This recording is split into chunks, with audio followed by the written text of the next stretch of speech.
It is history of English, not Australian history.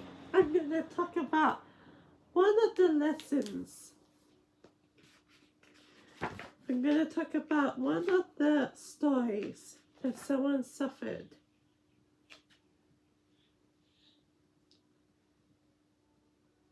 As European settlers took over Australia in the 1700s and 1800s, many indigenous Australians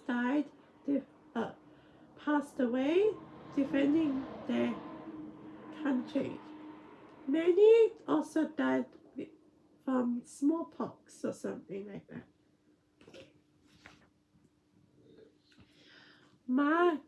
Margaret Tucker was born in 1904 in New South Wales and lived on the Camaraga mission. If I'm not saying it right, correct me. Munakala mission during her early childhood. When she was 13 years old, people and the officials came to her primary school and took her and her sister away. Their mother resisted and following the police begging them to return her children, but her pleas were useless and Margaret because waving goodbye to her mother, bye-bye, as they were taken away. The girls were taken to the Kutmanjar girls' home where they were trained to be domestic gate servants. After 3 months of training, Margaret was sent out to work for non-Indigenous people in their homes. Her work was unpaid and she was treated poorly. Her clothes were made of resin covered with a cotton dress, and she has no socks or shoes in those times. She was often cold and hungry. She ran away so much she doesn't like the home. Margaret sent her mother letters during this time, which her mistress read before they were sent. Margaret let her mother know that she was miserable by drawing pictures on the envelopes as she walked to post them. Her mother responded by locating her daughter and traveling where she lived. They had a tearful reunion. After 3 years, Margaret was allowed to live her life of service. She made her way to Melbourne, working along the way. After she reached Melbourne, she married and had a daughter of her own. Look, you can read the whole story. Can you see?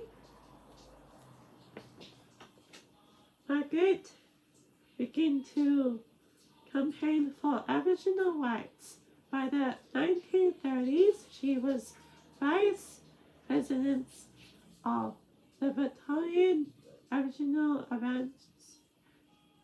Advancing League.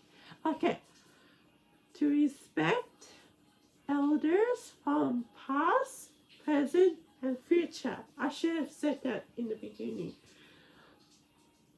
But during the Second World War, Margaret worked in several factories, but it was her singing that made her well known. Excuse me. I'm on camera. Oh dear. I think this is a 30-minute. Okay, shush. Okay. She used her talent to help others sing, to raise money and lift the spirits of those who need. In 1938, she took part in the first National Day of Swimming process, which drew attention to the plight of Indigenous Australians on the 150th anniversary of the arrival of the first fleet. Margaret work on Indigenous issues continued, and in 1964 she was the first Indigenous woman to sit on the battalion Aboriginal Welfare Board. 4 years later, she was appointed as a member of the Order of the British Empire. Late in life, Margaret joined the religious group which helped her deal with the suffering caused by being taken from her family. Like this. She wanted to tell why her story, but her education would have been interrupted when she was taken from the mission, and she was feared that she did not write well. Well enough, she eventually completed her Aboriginal and autobiography. If everyone cared, with the support of the group, this personal story is now a important record of Australian history. During her amazing life, Margaret acted in the drama Woman of the Sun and the documentary Lousy Little Sixpence. She died at the age of 92. Very well, much loved for the leadership she had shown. And that's a book. You can read it if you want.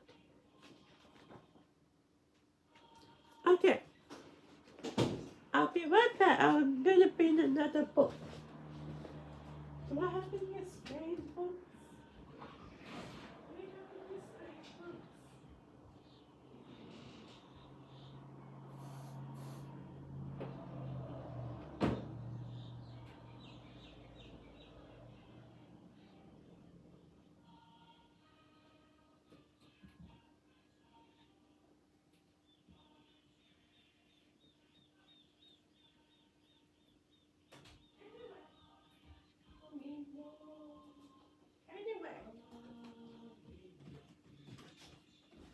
Anyway, this is a song I'm gonna play this song. We are Australian. Yawuru language. I know this might be copyrighted, but I'm just gonna play a little bit. Let's start again. Oh my gosh. After hours of consecutive video calls.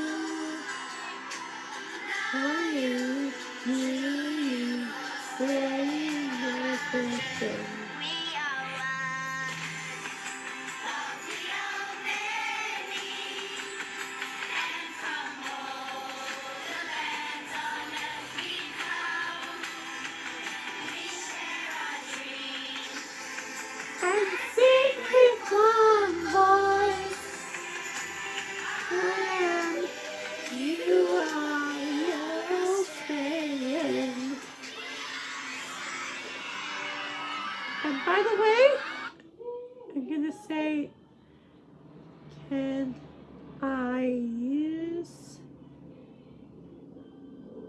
your music for my YouTube channel?